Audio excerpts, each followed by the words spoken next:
All right, all right, all right. How's it going, folks? All nine of you watching Lurking 7 now. Oh, I scared two off. Sorry. Why am I sorry? Whatever.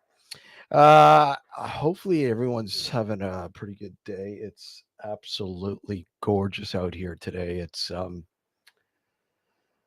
sunny. I believe it's reaching about 24 to 26 degrees today. It's unusual for this time of the year, but it's absolutely amazing out there. And so I was doing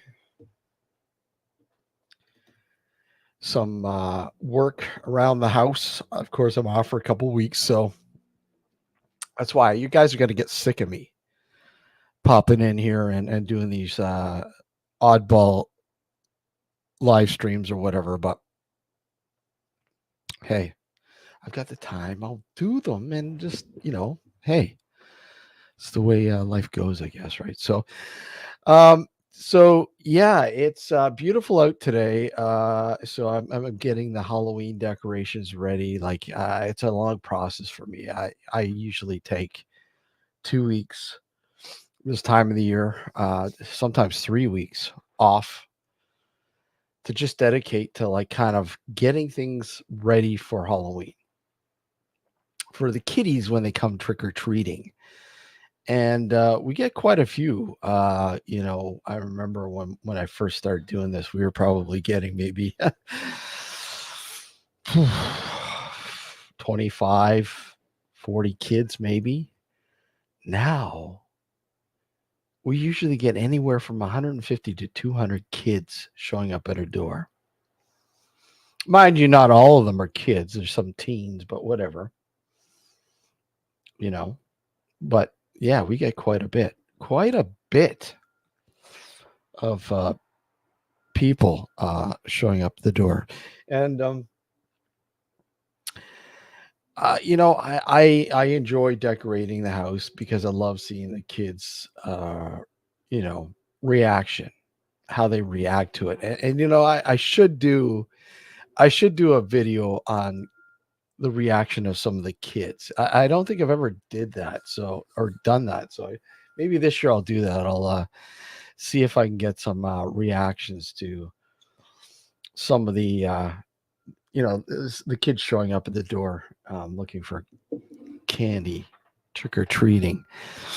And it's not always a pleasant scene. Some of them are truly terrified. But it's funny, even though they're terrified, they remember it and they go, "Oh, I want to go back to that house. I remember this. I want to go back to that house. I remember the decorations were pretty cool." And I'm not tooting my own horn, sorry. I there are a lot of people that decorate their house are more thorough and have more than what I do. But I usually do a lot of my own decorations. Like I usually build my own stuff, and I mean I have bought props in the past. A lot of them I find that they last just a couple years or whatever, and then the next thing you know, you take it out of storage and they're shot.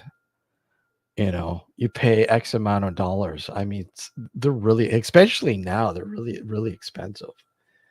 Like I've been looking at those 12-foot skeletons that they've like have at Home Depot here and in the U.S. and $299.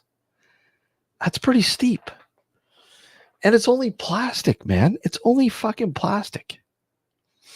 And yeah, it's got some animatronics attached to it, but how long are those animatronics going to last before they're bust? And all of a sudden, you just got this boring 12-foot skull hanging around. You know what I mean? So,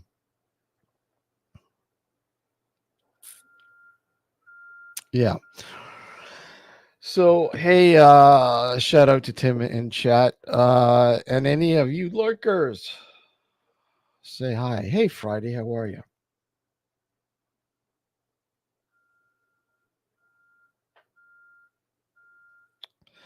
How we doing? One season, yes, one season is the best season. This is the best season. And unfortunately, you don't really get much of it down there, do you, Friday? You guys only have one season. Yeah, you down in your area, you have, yeah, just basically one season. Mm.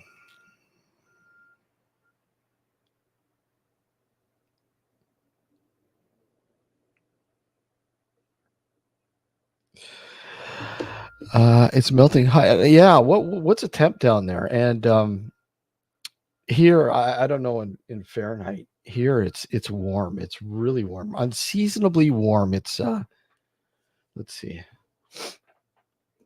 Let me see. I'm just gonna look at this. I'll look at this now. Currently, it is 27 degrees Celsius.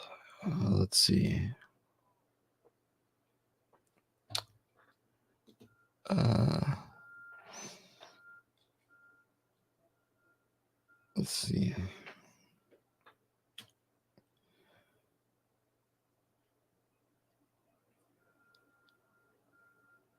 Which is 80.6 Fahrenheit, 80, almost 81 Fahrenheit. Warm. Wow. So it's warmer here? Wow, that's crazy. Wow, that's insane. We're just as warm as you are right now. Like I said, it's unseasonably warm here. Beautiful day. Sunny, mild, just a very slight wind. And I went for a nice hike this morning. It's been a while. I had to get out. It's just absolutely gorgeous, and I had to go for a hike. I had to. And when I used to do the night shift, I would trail run every morning. Looks like Disney just canceled. And then just yeah, it's well normally give or take. It should be like this time of the year for us should be about let's see.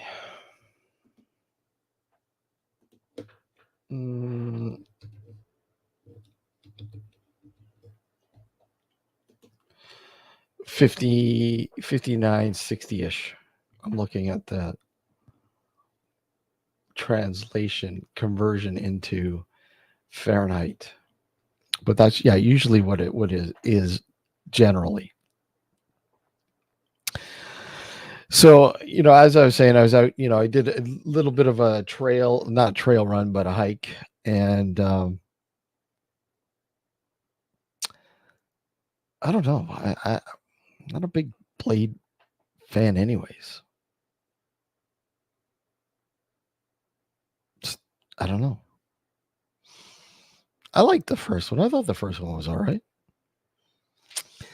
But again, I'm not a huge fan. Well, I'm not a big Wesley Snipes fan, period, anyways, but whatever. But I was getting some of the Halloween decorations out. And I was going through some folders and boxes and shit like that. And I came across every year I have a horror fest for I always have a horror fest for my buddy who passed away in 2001. And I found these photos which are really cool of his room he used to have. And I'll just share them with you because I think they're really cool. And this isn't his original room. He used to have it done upstairs. He moved down to the basement. But here are just some photos I just wanted to share with you guys. Just and we were big horror fans, but he was even more so than I was. But here you go. Yeah, this is his room, and right there is a picture of him with Tom Savini. Tom Savini. He was a huge Tom Savini fan. But yeah, there's it. And he had shitloads of stand-ups and video store displayers in his room. But there you go. Michael Myers up there on the TV. That's a TV, by the way, like a TV stand. This was what year is this? Oh, February 2001. So I mean, this is just before he passed away. A few months before he passed away.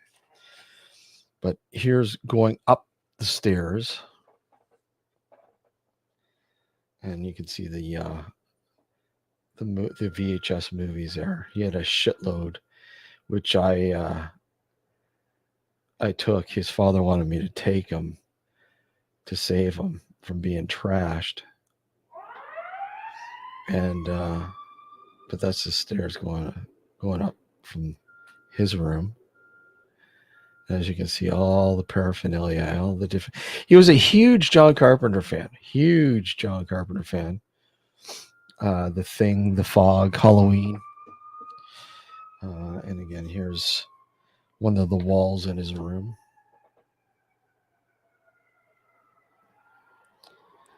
And the original Halloween poster.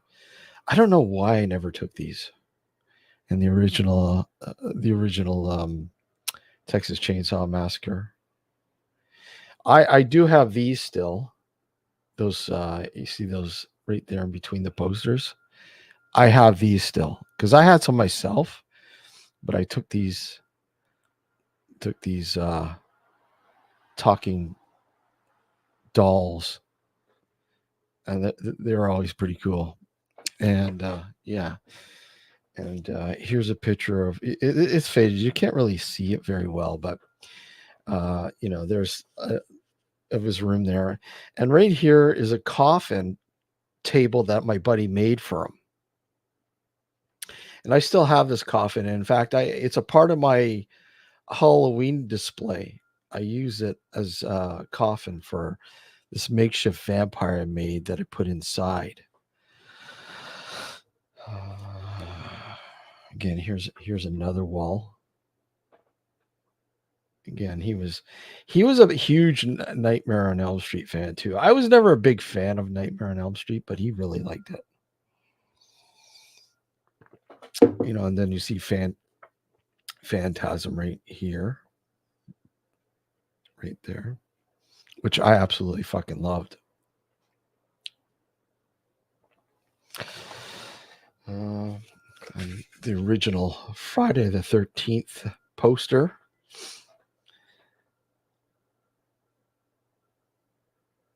Right. And then again, you see all the paraphernalia there. Down here is a picture with him with Kane Hodder, Jason Voorhees, one of the more notable guys that would play Jason Voorhees. This stand-up is like fucking classic, and I don't know why I never took this. I never took this chainsaw to display stand-up. I don't know why I never did. But there you go. And right there is a poster of The Funhouse. Really cool flick from the 80s. I love that movie. I didn't know he had a poster for that, but or I didn't remember, but he did. So there you go. And then the last one, again, he was also a huge fan of Dracula. He absolutely loved Dracula.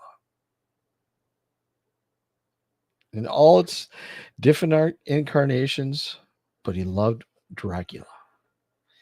And there was his corner in his room dedicated to the different movies that depicted Dracula. Nosferatu. He was absolutely a huge fan of Klaus Kinski and his version of, Nosferatu. And of course, there's the poster and, the different incarnations of Dracula. Invaders from Mars. I haven't watched that in such a long time.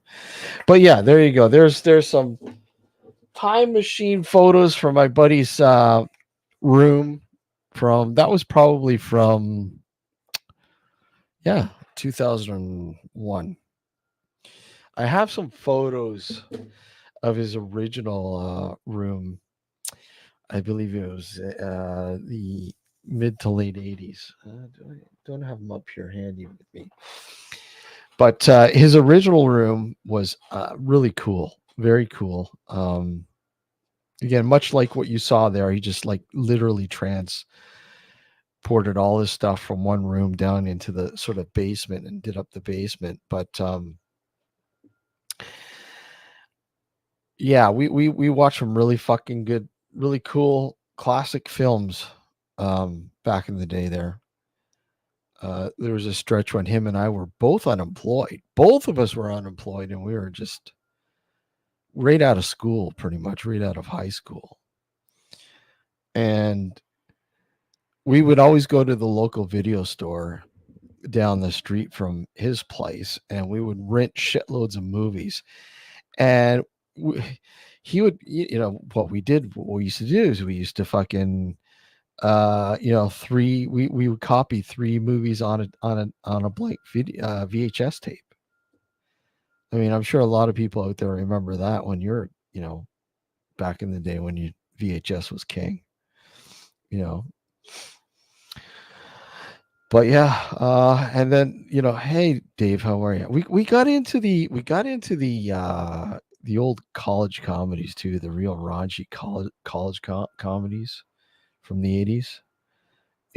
Hollywood Hot Tub and Party Animal and all that, Animal House and shit like that. Some of the classic ones. They were always pretty cool. But yeah. Anyways, down memory lane with that. So I always have a horror fest in tribute to him every year. I have ever since he passed away in 2001. And yeah. I think one of these days we'll probably do a horror fest just in watching some classic horror films. But primarily what we do is we sit down and watch some new ones that have just come out. And because for the longest time when I was running an e-zine, a webzine here, Cinema Nocturnal, I used to get some advanced screeners, and I would screen some of those movies for the guys, and they were like, "Oh, how did you get this?" Well, when you're reviewing movies, guess what? You got advanced copies because you had to write your reviews. So, yeah. Yeah. Okay. So let me just put this out there. And again, I don't know how long I'm going to go for today. I just figured I'd come in here for a bit. Again, I pretty much completed what I needed to complete today. And just relaxing for a bit because I was going to do some editing because I really, really, really have to get the Dark Woodlep episode 5 finished. So, but I think I'll be spending a better part of tomorrow doing that. I'll probably complete it tomorrow. So, because I'm looking to have it released for Thursday, 6:30 p.m. here time here. I think in the UK it's 11:30 UK. So hopefully that will be out.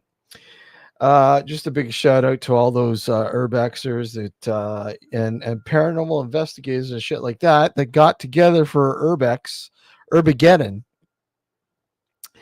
I have to say I really enjoyed Char's vlog of it and watching it. It was really cool. And again, once again, like last year, it was really, really neat to see everybody together and enjoying themselves and sort of just sharing notes and whatever. And the collabs, I mean, a lot of people, they collaborate and have several times, so that was pretty cool to see that. So again, kudos to Shar and Gav for getting that out and sharing that.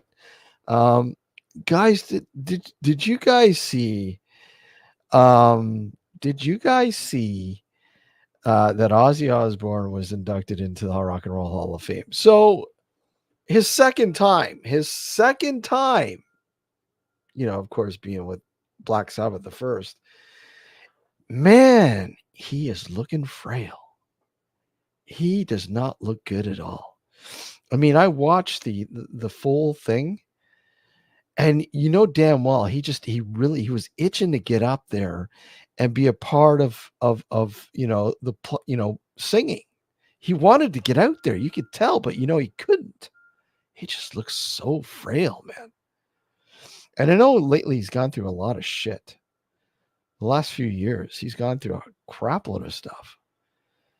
And you sit there and you go, how the hell is this guy even still, how is he still kicking because of all the shit he used to do? But it's just amazing. But in the same token, it's like the guy seems so fucking immortal. If there was ever somebody who you thought would be immortal, it was like Ozzy Osbourne. You never thought the guy would ever see his deathbed, and he looks very frail. He really does. And of course, he's got to sit down during public appearances. And if you watch it, you can see it here on YouTube. A few people have put the full thing out there. But I was, I'm watching this, and they played what, three tunes from Ozzy's catalog, and they had three singers. Sorry, three. They had the dude, the lead frontman for Tool, doing the first one. Jelly Roll doing the second tune, and Billy fucking Idol. Like, what the fuck is it? Like, they're paying tribute to this guy, and honestly, the selection of singers were they're horrible, horrible. They literally didn't have the range. The fucking range Ozzy has. None of them. And even after fucking, rehearsing, I think the worst was Billy Idol. I'm like, what the fuck? Billy fucking Idol? Oh.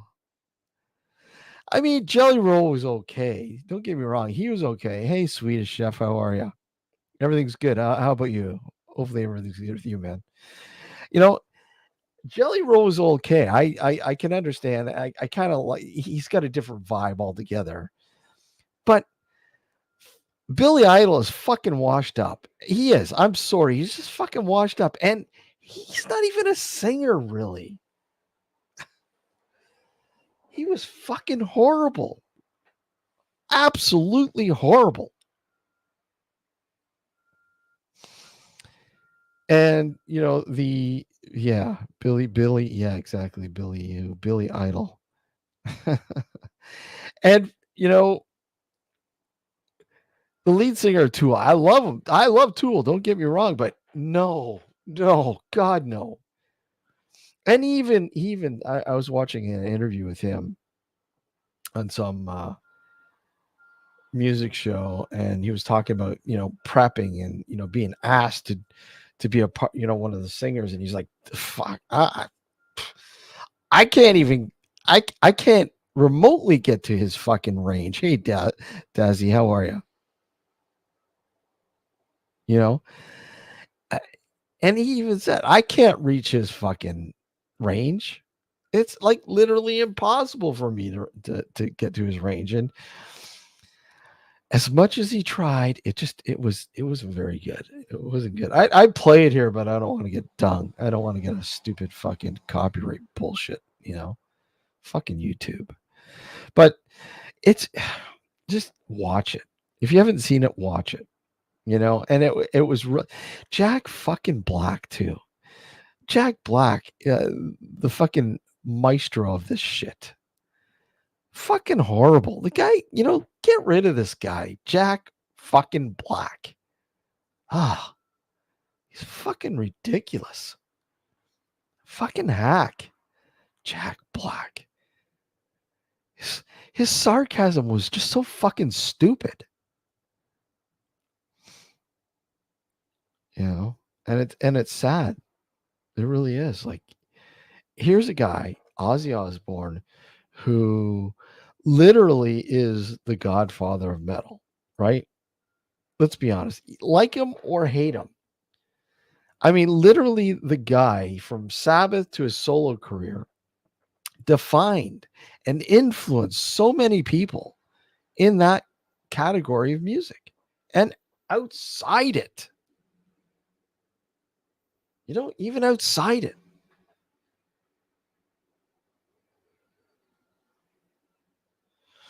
I mean, you have rappers who are you have rappers. Hey Barry, how are you? You have rappers who are like literally sampling his fucking shit. And it's funny like watching his his reaction to some of these songs that sample his music, like Crazy Train obviously is one of the big ones that they love sampling. And he's like, what the fuck what are they doing to my music?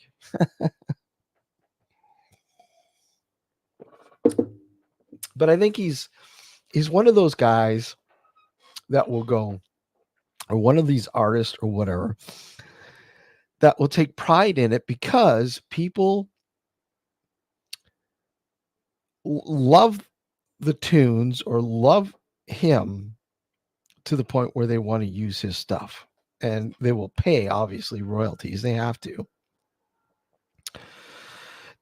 manipulate the music. Even if you don't like it or not, it's like it's a badge of honor that other musicians love his music to the point where they want to I want to incorporate it somehow with mine.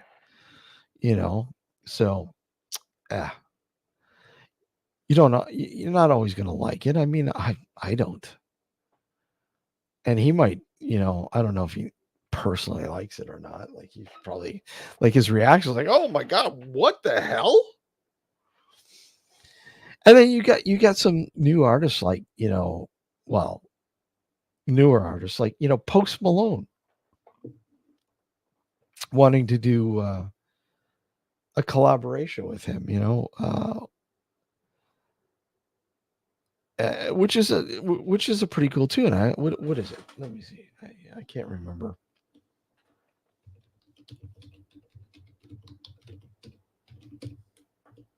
Take What You Want. I actually didn't mind that song, and watching the live sort of take on it, Ozzy sitting in his seat, his throne, if you will, and he he does his his trademark voice intro to the song, and of course Post Malone does his rapping and whatever else, singing da da da, and then Ozzy actually gets out of the seat. You don't see that very often anymore because he's got so many problems now. It's really sad to see him so frail. Like, I mean, watching him during the again, like I said, watching him during the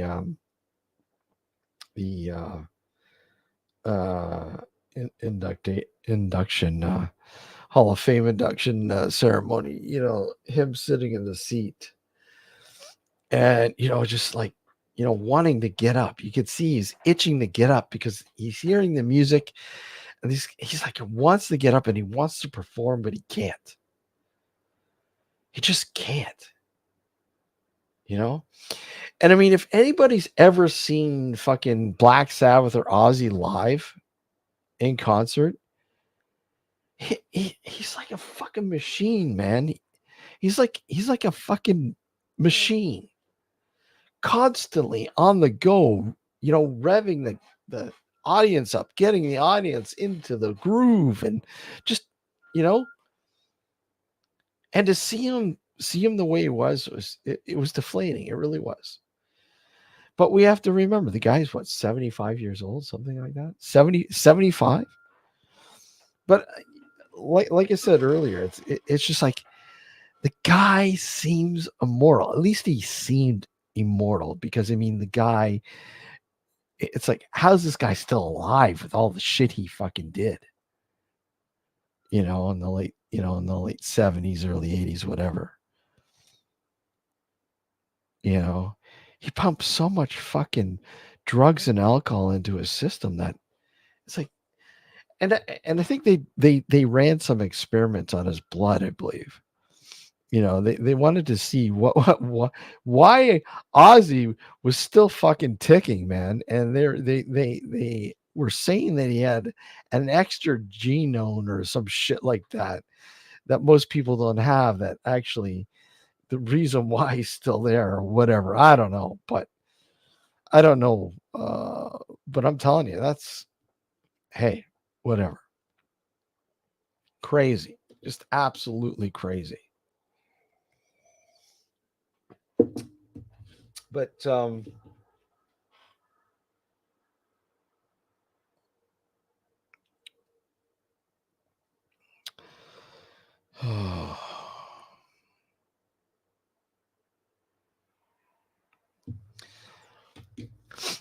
yeah, Lemmy. Yeah, he did Hellraiser with Lemmy. That was a classic tune. Lemmy, well, he's dead now, right? Keith Richards, yeah, you kind of go, what the fuck? That the Stones all together, it's like, what? Obviously there was the the rumors that they were going to this clinic and having their fucking blood recycled, purified. So they'd run it, like they'd extract the blood, run it through a purifier, and then put it back. Oh, absolutely, Barry. I mean, if it wasn't for Sharon, he would have been fucking gone. And you know what? And like you said, if it wasn't for Randy Rhodes too, I think Randy Rhodes really inspired him to, like, we got to get going here. I got to get going here. And I mean, it was so tragic. It was so tragic, obviously. He was like, he lost a huge chunk of himself when Randy Rhodes was killed in that plane accident, you know? Oh, absolutely. He would be dead. I don't think he wanted to live, even so, if he was still alive. But I mean, he went into this depression, this deep depression when Randy Rhodes died.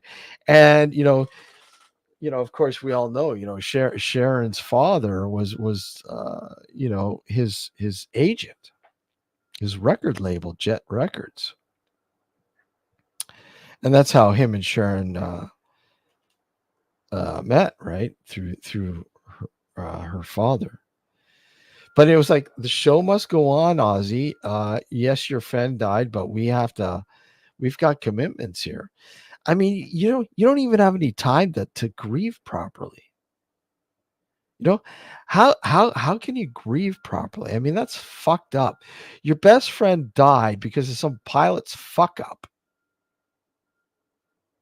right? I mean, that is traumatic. It's something, it was needless. It could have been avoided, but because of some fucking pilot's fuck up, you know, one of the greatest guitarists in history. And I'll be bold in saying that, because I mean the guy was phenomenal. He really was.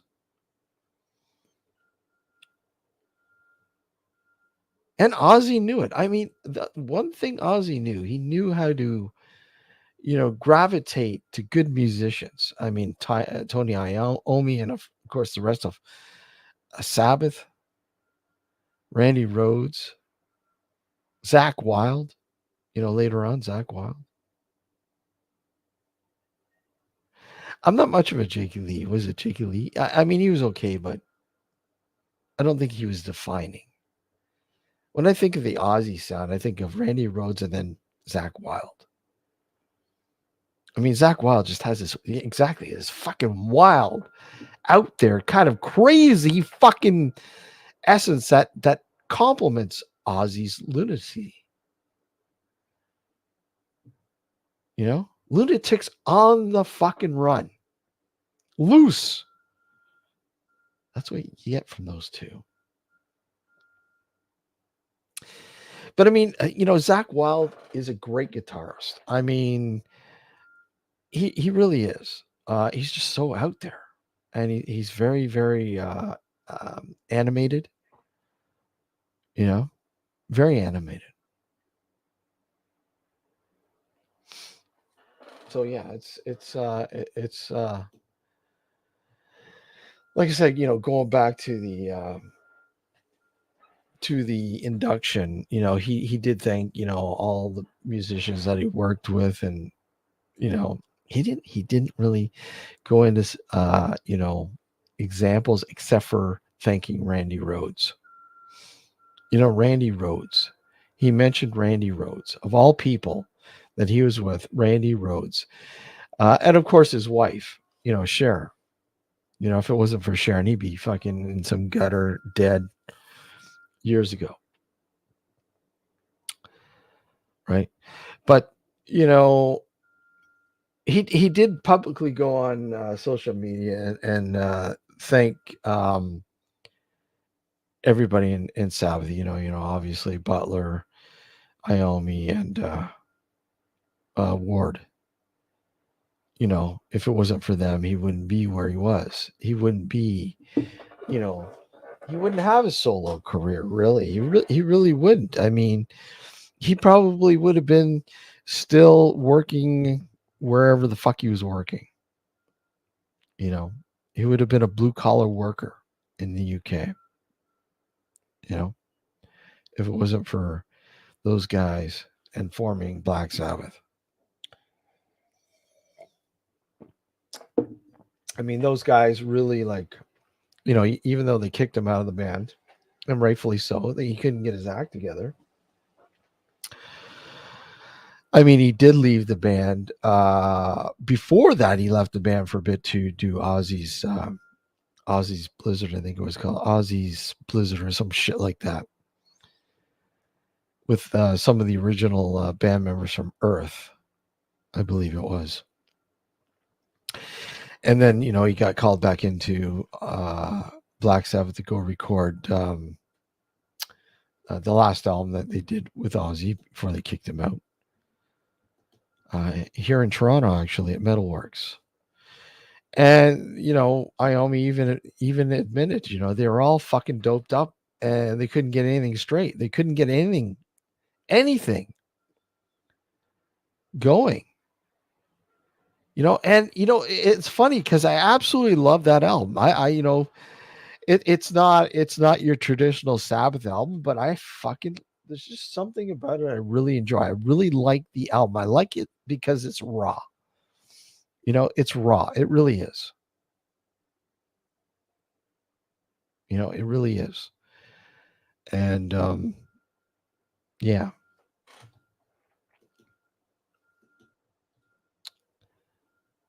Let's see here.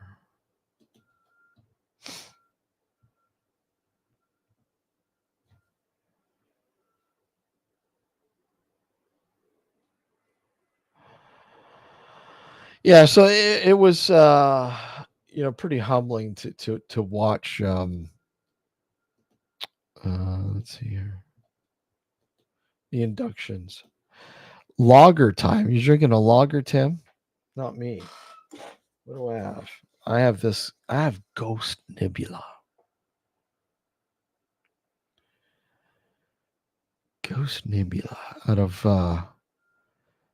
other half out of New York. Brooklyn, New York. And it really makes you feel like a Ghost Nebula. Anyhow, what the hell? Starro. What the fuck? Okay. I'll trust you, Tim. Guys, click the link. Anybody, I don't give a shit. Click the link. Somebody comes in, we'll go longer. If not, I'm just gonna go. And I know you guys are probably getting sick and tired of me. Well, that's what I mean. Yeah, try saying that when you're sober. Right?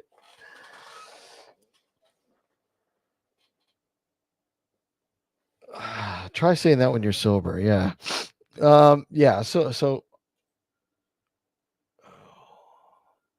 anyhow, it's been shit from Prague. Some Prague brewskis, eh? It's probably cheap, right? I mean, a lot of European beers, Eastern European beers are pretty cheap. But some of them are pretty good. Some of them are pretty good. Like and what's the other one? Dab. Dab's pretty good. I don't mind Dab. Even Dab Dark. Dark Dab. Dark Dab. Not bad.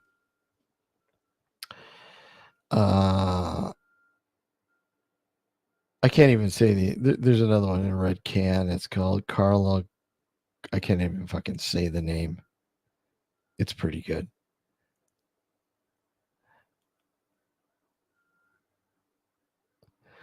It's a $5 for 6 cans. What is that? £5 for 6 cans? Was that £5? £5.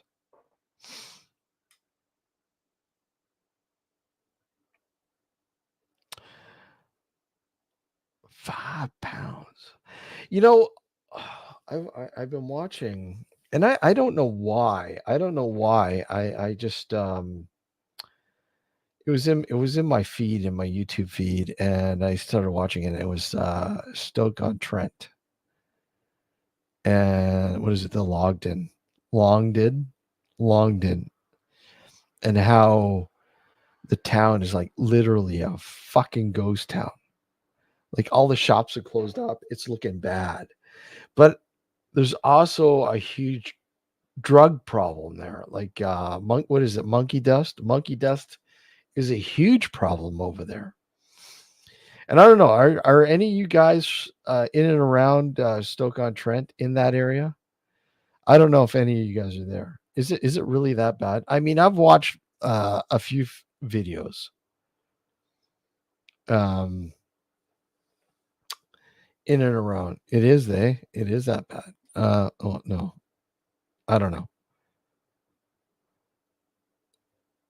Yeah, so I'm hearing it's really bad. It's just absolutely horrible. But I mean, even when I went on Google Earth and I did the walkabout in. Never heard of monkey dust, eh? Oh, apparently it's a big thing. I don't know. Monkey dust. Let's see if I can pull something up here.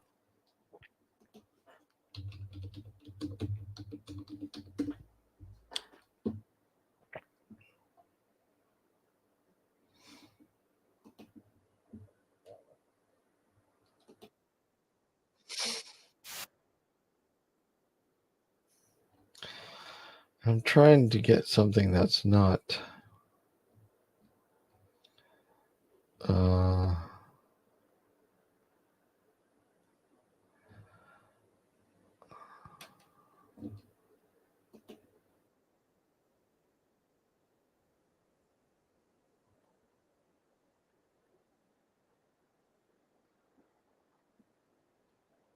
let's see.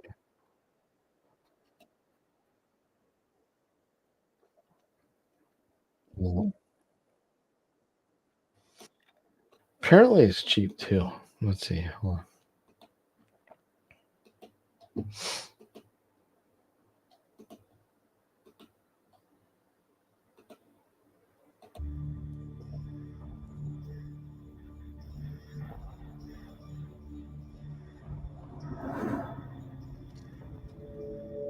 Monkey dust is a man-made synthetic drug that causes extreme paranoia and hallucinations.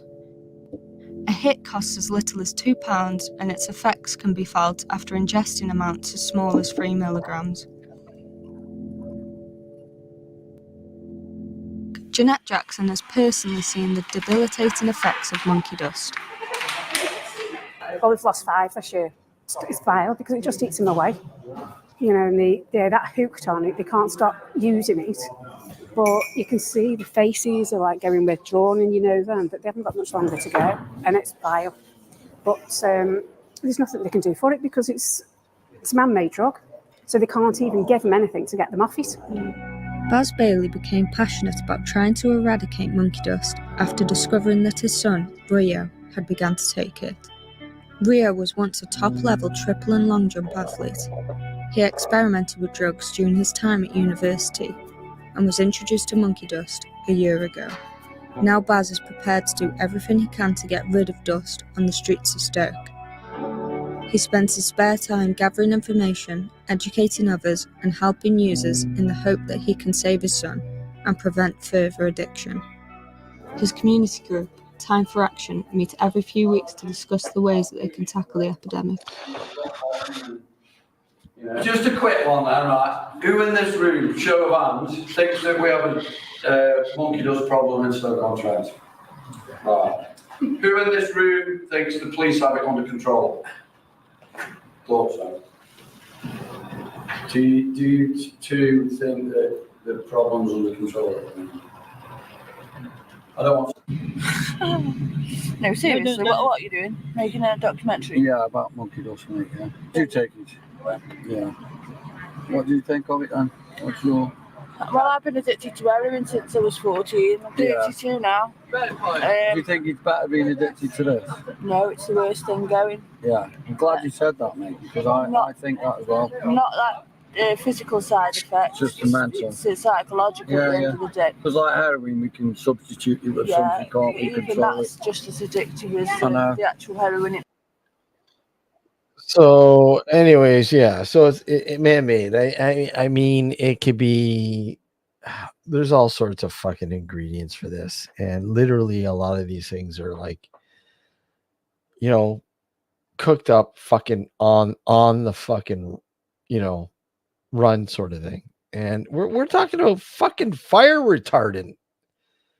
Some of them have fire retardant in it, and literally they cook this shit up and fucking inhale it.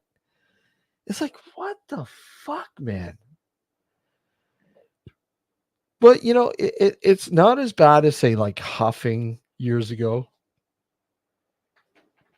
Huffing was a huge thing for years. Huffing, you know, Pam, you get Pam and spray it into a fucking bag, plastic bag, and you huff it. My friend, a good friend of mine, he died. He died at the fucking school graduation ceremony. He was in a fucking in a fucking limo, and they were huffing Pam, and he died. You know what the fuck? It's like I get it. People's lives get fucking in, you know, so low and everything else, but whatever you do, just don't fucking let it get that low. You know, I know it's easy for me to say because I'm not in that situation, but damn, that's just fucking crazy. And it's dirt cheap, obviously, because it's you know, the accessibility is easy because you can literally put whatever the fuck you want in it, you know, and it gives you a high. That's all that matters. You got that high. Oh man.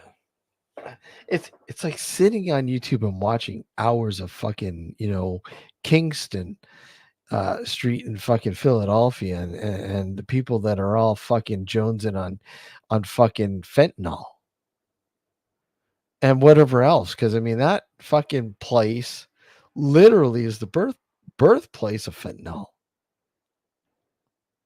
addiction, among other things.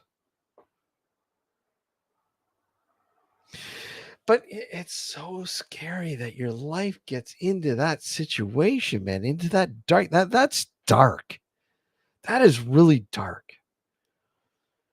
And I know, we all get into that dark sort of scenario, but not all of us go down that path and stay down that path to the point where you're just like, okay, there's no return. You know, some people will, you know, Harry carry or ODing or whatever. And you just it's probably extremely hard to. Well, yeah, there is a threshold. I mean, I know, and I'll be honest. I mean, there was a period in my life that I was going through some pretty dark moments. I was going through some dark moments. Not quite as dark as some other people, but I was going through dark moments where I was thinking about my mortality. I was thinking about it constantly. Every fucking day. I was thinking about my mortality. You know, I wasn't thinking, hey, Adrian, I wasn't thinking about Harry Carey or whatever, but I mean, everything bothered me in terms of, okay, how am I going to die sort of thing, like that bothered me. Everything. It's like the thin skin in me just fucking ballooned and it was crazy. Yeah, it was exactly Swedish. It was a long time for me too. It's been a while. It's been a long time. And I naturally dug out of that fucking hole. I naturally dug out of that hole. Because between the panic attacks and depression and everything else, I learned. I educated myself. I learned to dig myself out of that hole and understand that these panic attacks are just that. They're not a heart attack. They're just a panic attack. Life goes on, you know. And I couldn't even tell you what a panic attack is like anymore. Depression, I couldn't even tell you what it's like anymore. I mean, there's times when I might, get into this mode where it's like, fuck, this sucks. I'm having a bad day and it's feeling a little depressed. But that's it. It's not like falling into this deep depression to the part where everything comes into question, including your mortality. Because I understand it, because I educated myself.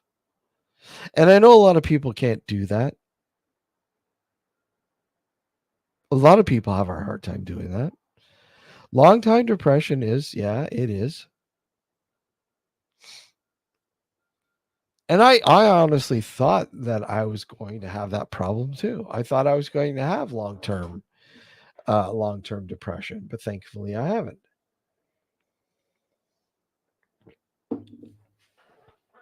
And no, I didn't turn to beer or drugs or anything like that. Absolutely not. I did it the all natural way. I did it the all natural way. In fact, I used to smoke. I used to smoke cigarettes, dope. I used to drink a lot of coffee. I drank a lot of pop. I ate like shit. I was working nights. All these contributing factors obviously played a huge role in why I was being affected the way I was. So I changed a lot of that. And of course, in the beginning, it was okay. Well, let's see. Your doctor gives you fucking. In my case, it was Paxil, and this is when Paxil first came out as a antidepressant, regiment. And the doc's like, oh, wait about 2 weeks and it'll kick in. So I'm waiting 2 weeks and it kicks in, and it's like, I remember waking up one morning and my head just seemed so clear.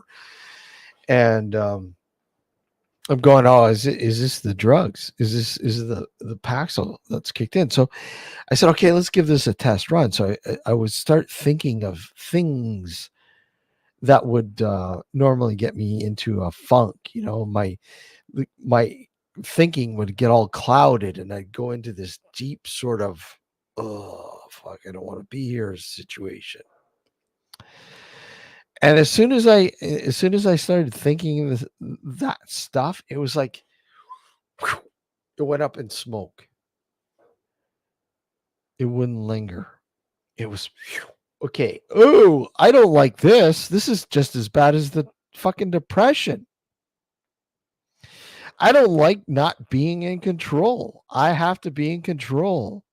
I don't like this. Something else is controlling me. And I said, fuck this. And I took myself right off it. And they warn you, don't take yourself off it. Wean yourself off it. Don't just abruptly stop, because you could be in bigger trouble. Whatever. I mean, my case wasn't so much like that. I know a lot of people who they abruptly took themselves off Paxil and had issues. But thankfully I didn't. But I educated myself on the steps I had to take to better understanding and controlling the situation. So I quit smoking. I quit drinking coffee. I quit drinking pop. I quit fucking, I stopped smoking dope, because I remember fucking smoking dope, and, I'd be high, and then all of a sudden, I was a happy-go-lucky guy smoking dope. I was happy-go-lucky. I'd be laughing my ass off, and I'd be laughing my ass off so fucking hard that, when I close my eyes, and then when I open them up, I couldn't see anything. It fucked me right up. It's like, okay, I'm tripping bad here. Fuck this shit. It's not worth it anymore. I mean, it would probably be different now, because it's been so long since I've smoked dope. But do I want to go back down that road? Probably not. Probably not. I have no reason to. I mean, I love the smell of it. Don't get me wrong, and I don't judge people who do it. Fuck, by all means, if it works for you, then by all means do it. I'm the last person to judge others for doing that. The only thing I fucking hate are people who smoke and the stale smoke. I hate that. I hate the smell of stale smoke. Can't stand it. Smoke, I don't mind. I love the smell of it still. Does it want to make me have one? No. I'm long past that. I mean, I think I quit in 1998. Something like that, anyways. But I mean, and again, I don't judge people for smoking dope, smoking cigarettes, or whatever. I don't do that, because I was there. I did it. I'm the last person to judge.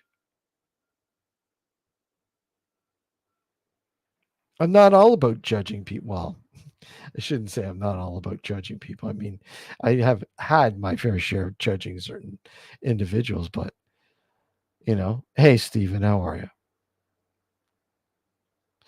But I mean, it's not like, hey, you smoke? Hey, whatever, man. Go ahead and smoke.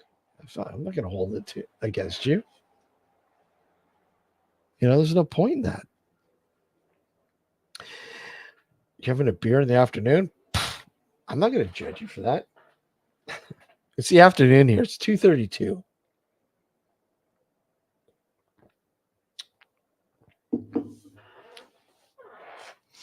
I'll go for another half hour. Give or take another half hour. So if anybody wants to come up, click that link. If not, yeah. Yeah, being judgmental doesn't really help the situation for those who are absolutely. I completely agree. And that's my mentality from the get-go. You know, I you can't be judgmental, especially if you were down that sort of scenario, right? You were down that scenario. You were there already. You don't want to be a fucking hypocrite.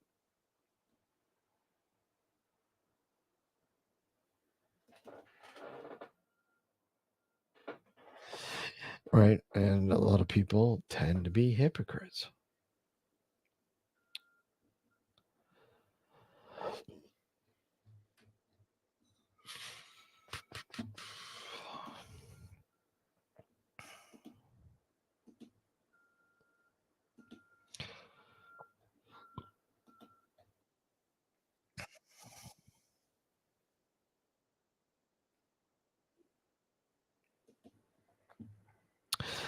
Oh yeah. There's way too many hypocrites in this world. Absolutely.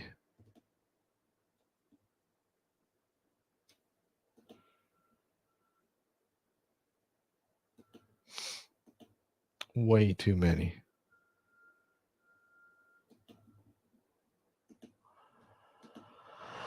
Way too many. And you know what? I think even more so now with social media, there's way too many. There's way too many people that come out of the woodworks that would like to offer their opinion. And it's like, you know what? Shove that opinion up your fucking, you know what? There's too many hypocritical people, too many entitled individuals here on social media, you know. And then when you fight back, you get shit. People jump all over you, when you defend yourself or whatever else. It's like that in the paranormal world. You decide that you're watching something and you don't agree with what's being done or said or whatever. And, you say, hey, look, I don't agree. Yeah, too many Karens, exactly. Fucking Karens. Fucking Karens, eh? This world has too many fucking Karens. God. And what's the male version? Kens? Kennies? Kins? It's just way too many of them. You can't walk down the fucking street with somebody fucking going, I don't like the color of the person's shoes, or you're parked too close to my driveway. Do you have to block the roadway? There's too many fucking idiots out there. Karens. We've been Karenified. Karenified. Is that even a fucking word? No. Karenified. It's a sad reality, but it's true. And then and I think it's hilarious that when somebody goes on social media, like when you go into Facebook, for instance, and Facebook, you have like a community page, and in that community page, you sit there and you go reading some of the posts and you go, holy fuck, people have too much time on their hands. Too much time on their hands.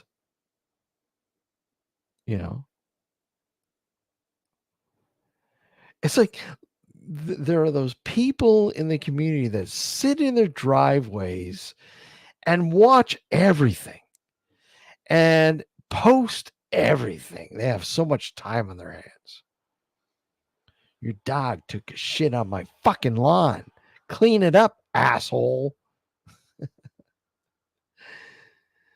Or there's like a little parkette or some shit like that, and there's a garbage fucking can, and somebody stops in the corner of the fucking road and empties out the car with garbage and puts it in the garbage can. It's not for your fucking use. What the hell? Or if you miss garbage day and you decide to dump it in that garbage can.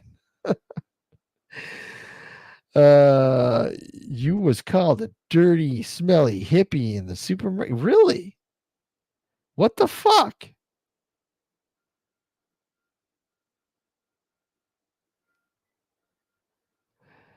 Dude, man, what the fuck? You were called a smelly hippie? Dirty, smelly hippie. What the hell, man? Seriously? Oh, dude. Did you get a picture of the person calling you that? I would love to see that. Because some of these people, oh my god, the people that criticize these entitled fucks, if you will, entitled. A lot of them are entitled. They're entitled. So they think they have the power to, blaze their opinions upon, the general public and social media. It's like, shut the fuck up. How about we roast you? There's been a few times I've wanted to roast a few of these Karens, these entitled fucks. And I've been held back by my wife.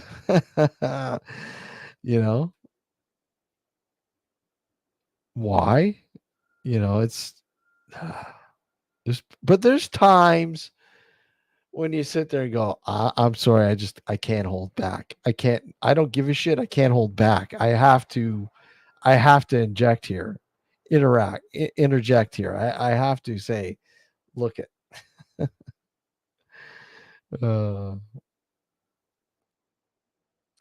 there's just so many fucking stupid people out there.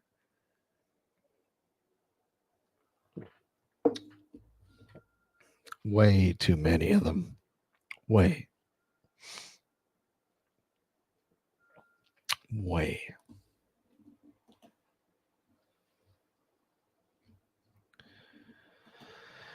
So I was thinking about doing this. It is hard. It is very hard. In many situations, you sit there and go. I mean, I go on TikTok every once in a while, and there's this one TikTok that I was watching, and it was a lady comparing fucking grocery prices, between a high-end grocer and a discount grocer. And I'm like, are you fucking retarded? Oh, should I say that word, retarded? I'm sorry, but they were. Are you really that, like, why don't you compare prices with grocers on the same fucking level rather than a discount grocer and a regular grocer?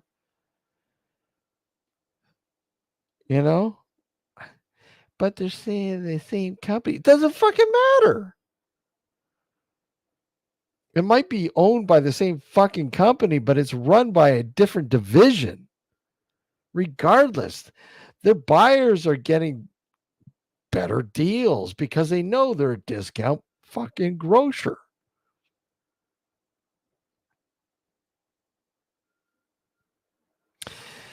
I mean, we all know that fucking suppliers hold the cards here, guys. The suppliers to these grocers. And yeah, the grocers have a certain level of control and pull and shit like that. But they still have to deal. There's still customers in the eyes of a supplier.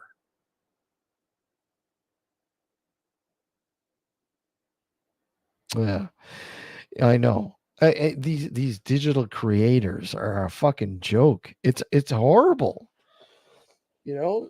Some of these fucking channels, and not to mention that a lot of people get their fucking news off TikTok. Wholeheartedly believe what they're watching at TikTok as being the truth. Oh, fuck. It's fucking horrendous. Sab, how are you, buddy? Good to see you, my man. Hope you're well.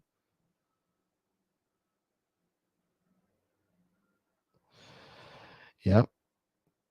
But it's horrendous the amount of fucking, influencers, if you will, that are on, TikTok and Snapchat and YouTube and whatever, Instagram and blah blah blah.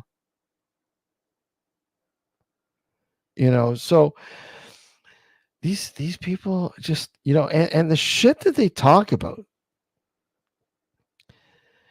mindless, pointless fucking shit just to bring to the attention of the masses, because there are people that are just like, aimlessly watching videos on TikTok, and they just stumble upon this fucking thing and, oh my god, I agree with what they're saying. Ugh. Dudes, don't get sucked into this shit, no matter what. And I know most of you people out there, you guys are smart enough not to get suckered into that shit.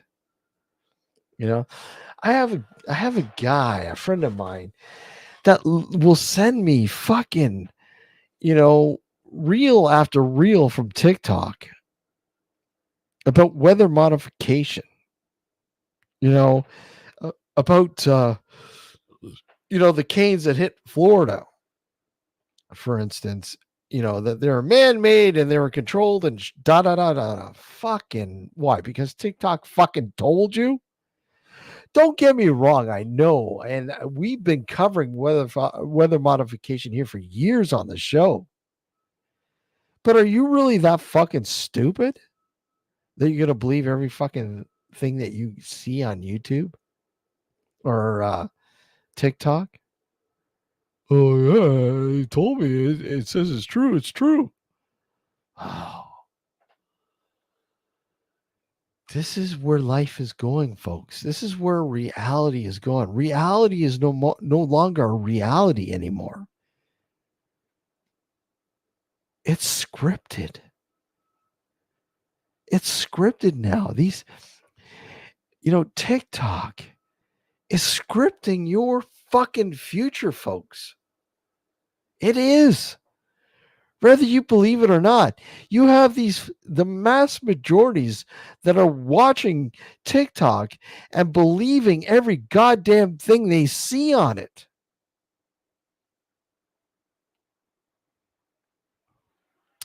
Because they're too fucking lazy or too fucking boneheaded to do their own research. They take the easy way out. Oh, this is real. Come on. He's telling me it's real.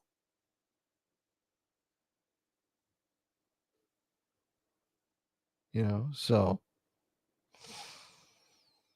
sad but true.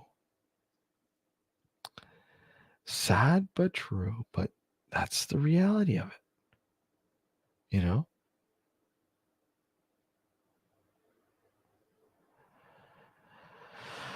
So anyways, I was thinking over the next couple of weeks on doing this, coming in here and doing a live, but I don't know. I think you guys are probably going to get sick of me anyways. I mean, you're sick of me already.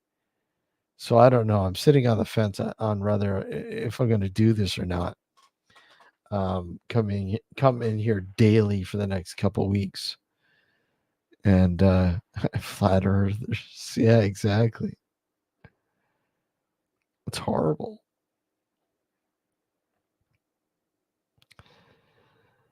Yeah, so well, thank you, Swedish. I really appreciate it.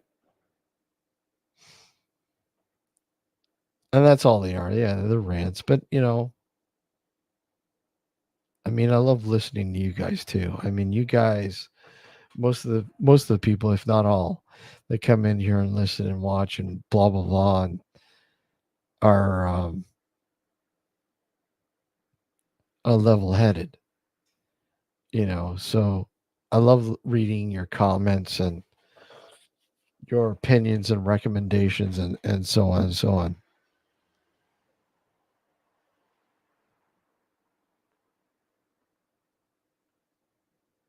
Thank you, Dazzy. Really appreciate it. I hope you guys enjoy it because I don't want to come off like, a raving lunatic that has no idea what the fuck you're talking about. Well, I mean, I would do the you wouldn't I'd be here obviously for our regular show on Sundays, Sap. I mean, but I like doing this sort of thing just to keeping in contact with you guys and meeting new people and so on and so on. It's a good form of bluff, Steve, because I'm pretty sure most of us. Well, you know what? Thank you. I really appreciate that, Swedish, and I hope I hope to think we're all like minded, and I'm pretty sure we are. We are all like minded. So, like I said, I will try to each day for the next couple of weeks, anyways, pop in here and blow some steam, I guess. But I love hearing from you guys though too. I love hearing from you guys. I really do. I mean, I know when we do the live shows on Sunday nights, I think we love hearing your thoughts, your recommendations, your opinions. If you have a suggestion on a guest or someone that you'd like to see on the show on our Sunday night show, let us know. Hit the comments, click the comments.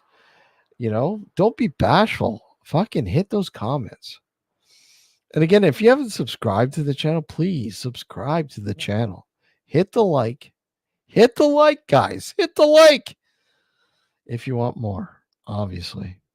I mean, I don't even know where we're at likewise. What are we at?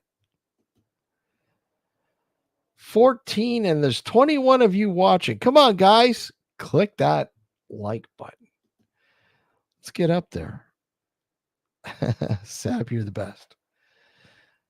Dude, man, I always appreciate you. And, it's been such a wonderful trip knowing you, dude. And, I know you're going through trying times right now. And I want to let you know, there's a lot of us here that are,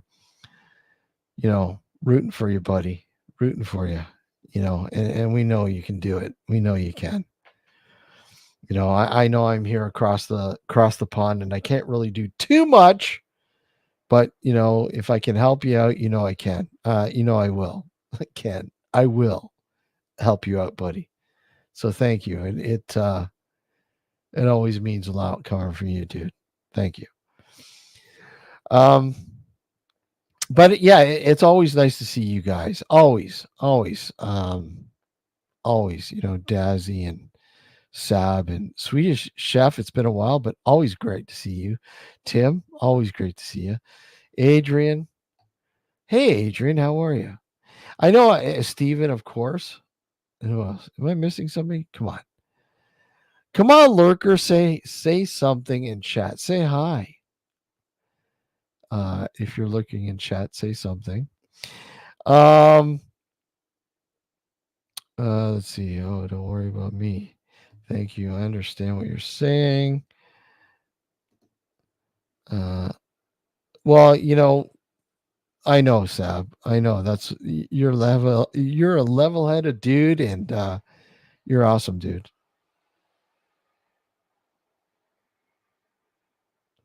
No, I know, Swedish. It's nice to see you, though. Great to see you, buddy. But the inspiration is coming from you guys. Yep, that's why we're here, right, buddy? Sab, that's why we're here. We all have our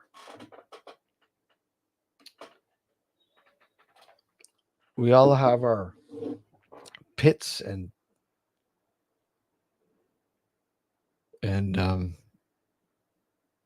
hurdles and shit like that we have to get over. So And we do all look to you guys, the online community that sort of you see on a daily basis. So, I always look at a good friend of mine who passed away, Gareth Davies of the Mindset Podcast. And when he started doing the Mindset Mornings, I said to him, I said, dude, you're gonna fucking burn yourself out. You're gonna burn yourself out. You know, you're gonna burn, because I mean, he was doing this before he was going to work. He'd get up early, do his Mindset Morning, and then go to work. And I'm like, dude, you're gonna burn yourself out. Not to mention, taking the time to figure out what you're gonna chat about each day, and so on and so on.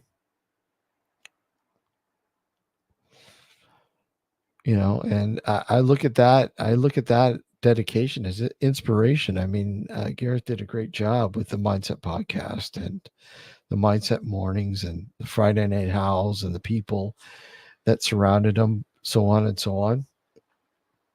It's a constant reminder that when you reach out to the masses here on the net,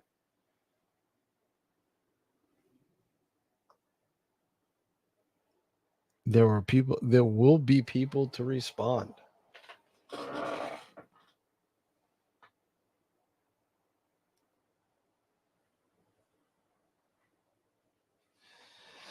I thought that was parking control. Sorry, guys.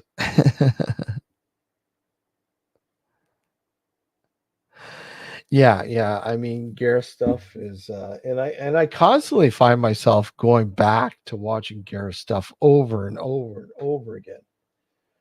I never get sick of Gareth shit. I never do, because, like I said, I was in contact with Gareth constantly, and we chatted. Like I said, I keep referring to, and he did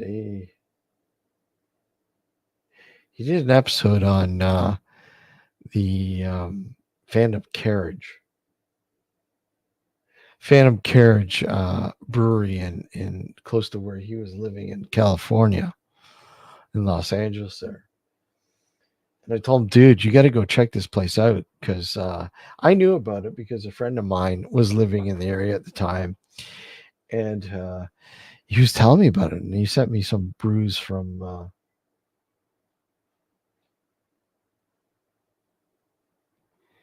He was sending me some brews from from this particular place, and they're all horror movie based, right? And this dude, you got to check this out, because Gareth was a huge horror movie fan too, and so he finally checked it out, and yeah, hold on, we can play it now. Let's play it. It was such a cool fucking episode. Let's fucking play it.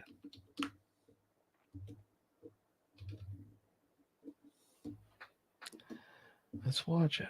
Fucking let's watch it, man. Huh.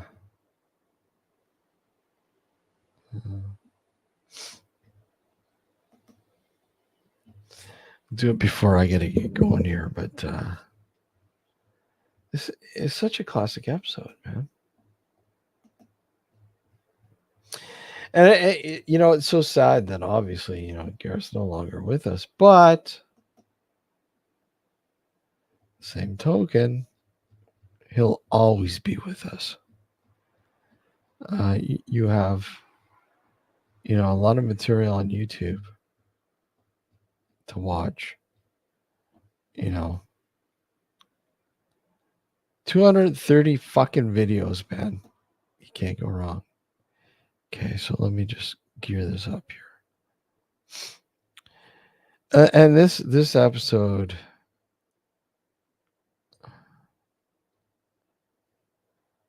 where are you?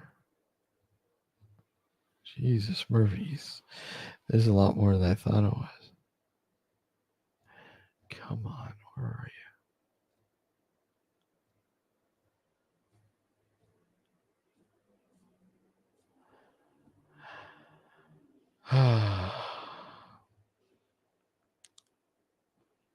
Here we go. Here we go.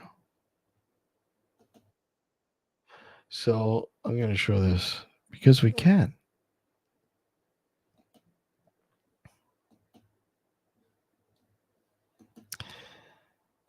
Let's see.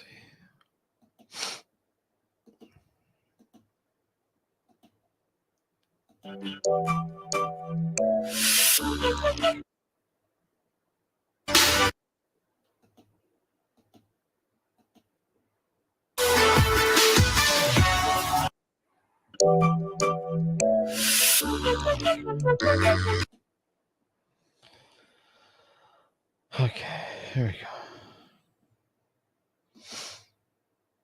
Good morning. How are you? How are you? Good morning, everyone. Good morning, Mindsetters. Welcome to Monday morning. It is Monday, July 12th, 2021. And here we go.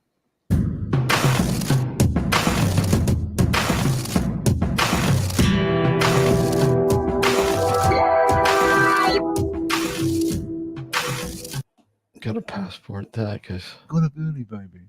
And I got up early to do the Mindset podcast with Reeves Cook yesterday. It was a good one, but we touched on some highly controversial topics. You see, on the Mindset podcast, there are places we can go where we can't go on YouTube because of the draconian measures that exist. Whereas on the Mindset podcast, we can say whatever we want. And we went there. We talked about some highly controversial stuff, which was great fun. So if you like digging into the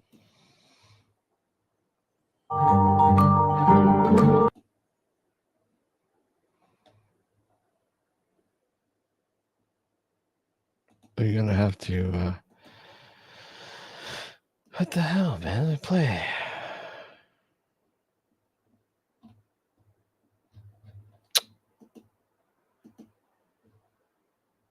Ah.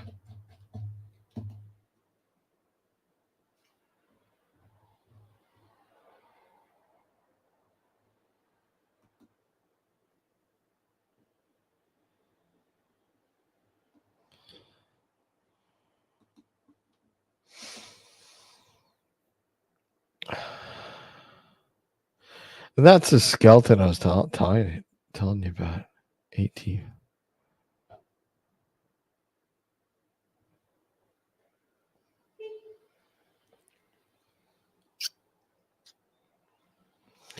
So I told them about this brewery. He finally got a chance to check it out.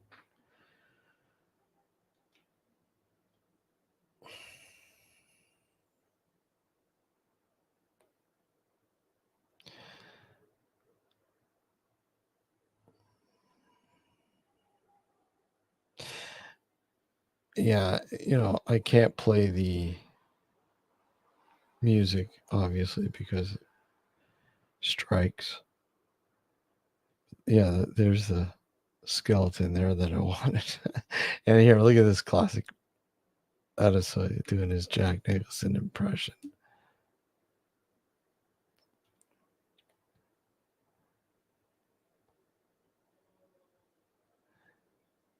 And again, this was probably he probably went there about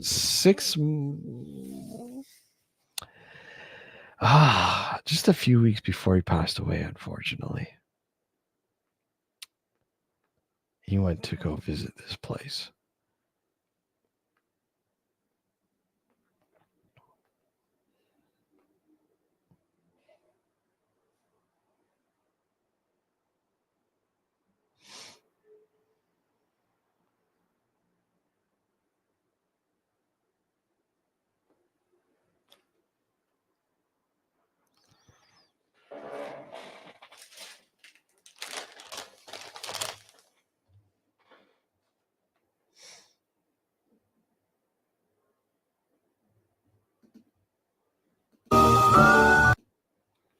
screen on the wall where there's tables where you can watch the movie and hang out. They have all these little places, all these little cubbies and things, all kind of lined up all over the place. But yeah, it was really, really cool. The only thing that was negative was the menu.